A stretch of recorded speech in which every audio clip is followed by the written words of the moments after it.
Well, hey guys, what's up? What's going on out there today? Brent Abel here, webtennis.com. Another episode of What's the Right Shot. And we're going to look at return to serve. And I want to kind of work through a little bit when you've got an active server's partner up there. And, active could mean that they're poaching a lot. They're poaching once in a while.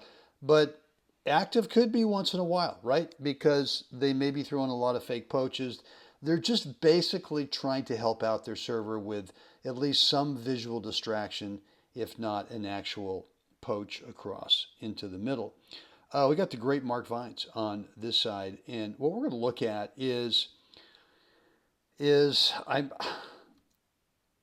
so look.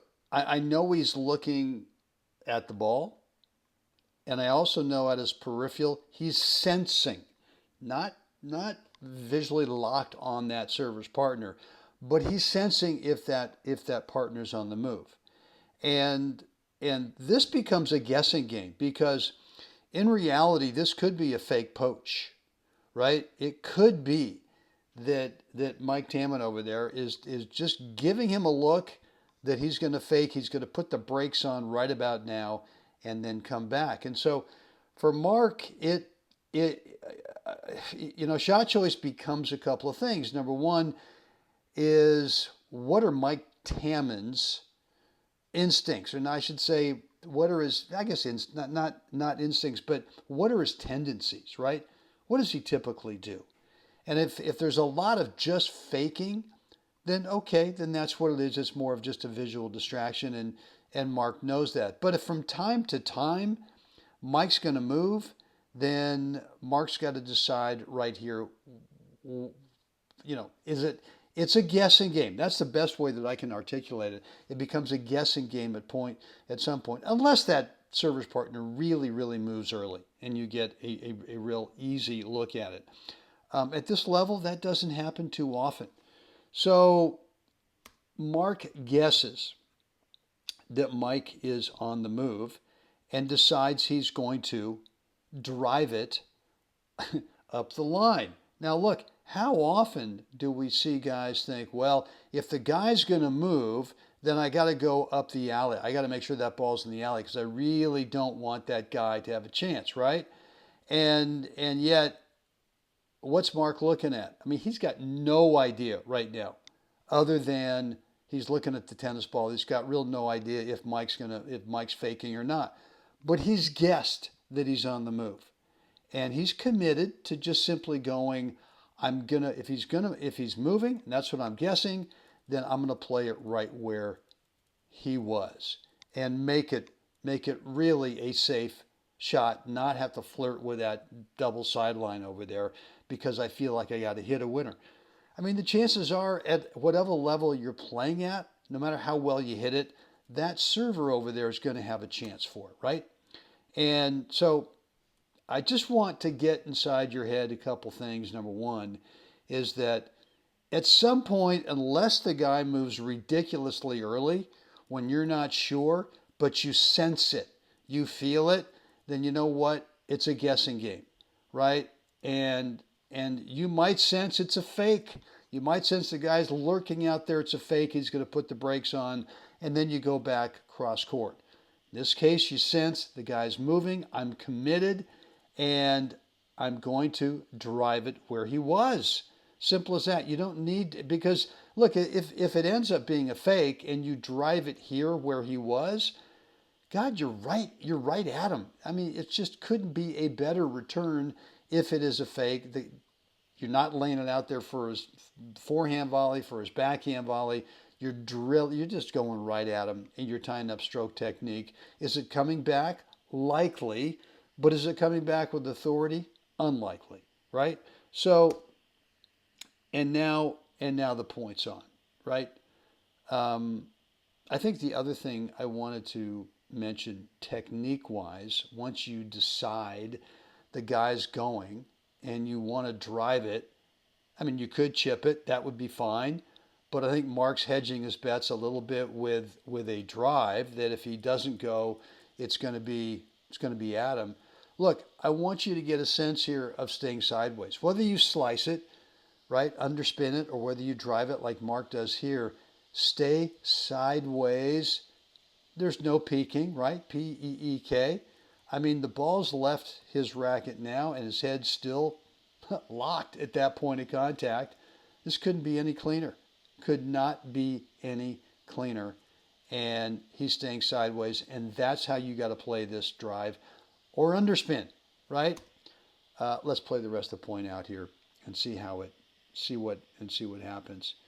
And Mike Federle over there with a great stab on it, and here we go with Mike Tammon with, you can call it luck, but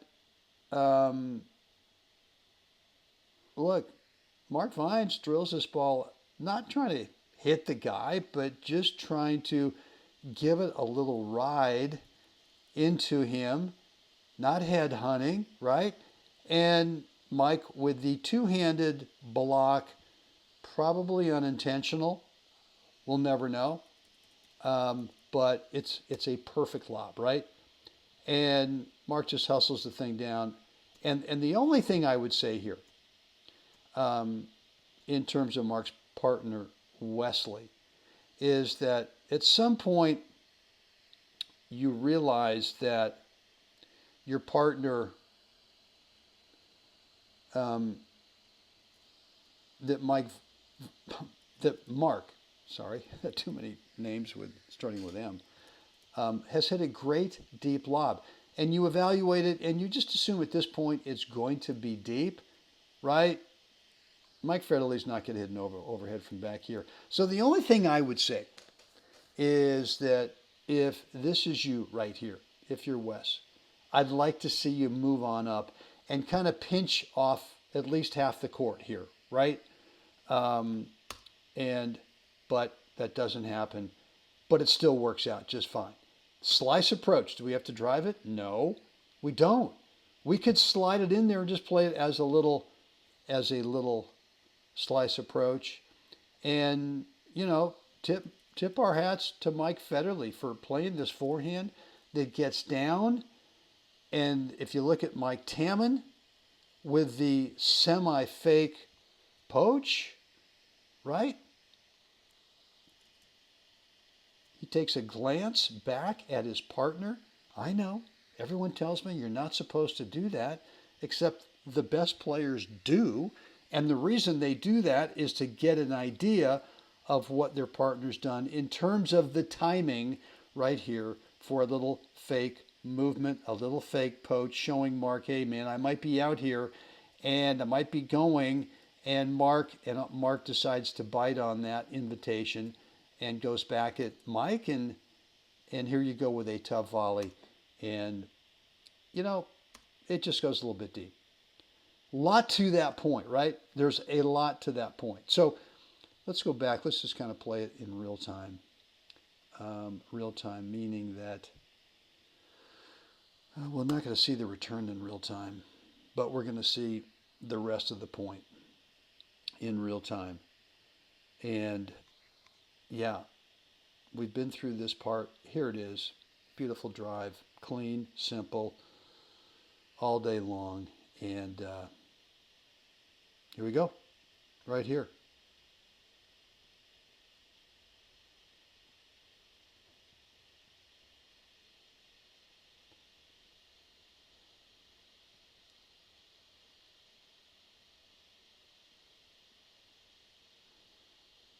And that's how it's done, folks, in the big leagues, right there. A lot of movement.